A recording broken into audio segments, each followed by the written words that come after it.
की 9 वर्षाच्या सत्तेनंतर तुमच्यामध्ये जर बदल झालाय, असू शकतं की लोकांना कूस बदलाविषयी वाटली, लोकांनी कूस बदलली.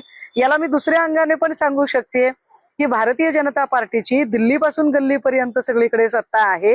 काँग्रेस, राष्ट्रवादी काँग्रेस, शिवसेना सगळीकडनं वेगवेगळे नेते भाजपाने आपल्या ओटीपदरात घेतलेले आहेत.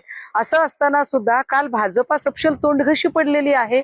किंबहुना जेव्हा जेव्हा बॅलेटवर निवडणुका होतात, आतापर्यंत शिक्षक मतदारसंघ असेल, पदवीधर असेल किंवा सिनेट असेल, भाजपला आम्ही धोबीपछाड दिलेला आहे.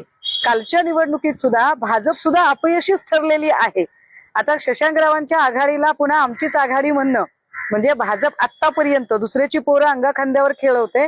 आता सुद्धा शशांकराव जिंकले म्हणजे आम्ही जिंकलोय असं म्हणणं म्हणजे त्या आघाडीला पुन्हा आपलीच पोरं आहेत असं समजून अंगा खांद्यावर खेळवण्याचा प्रकार आहे.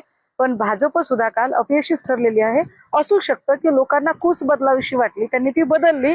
मला वाटतं की लोकांचा तो निर्णय आपण मान्य केला पाहिजे.